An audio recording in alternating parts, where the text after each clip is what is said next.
qo'ying desam, dadajonim yo'q, o'zim artib turaman qizim dedi.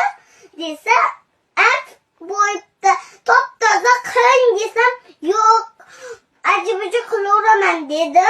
Nima qilay? Ha, siz tozalab qo'ysiz bo'lmaydimi? Dadajonim yo'q dedi. Tushunyapsizmi? Yo'q desa qilmay qo'yaverasizmi? Dadajon, keng qilib qo'ying dedim ko'p gapirib. Ha, qiz bola aytmasdan qilish kerak-da o'shani. Tushunyapsan, shu gapga. Tushunyapsizmi? Bujoningiz ham qaramabdi, siz ham. Bujonim o'zi uyida yotibdi. Yotsa, keyin men nimalarni menitlarni artib turdim, tualetlarda. Ha. Nima qilay?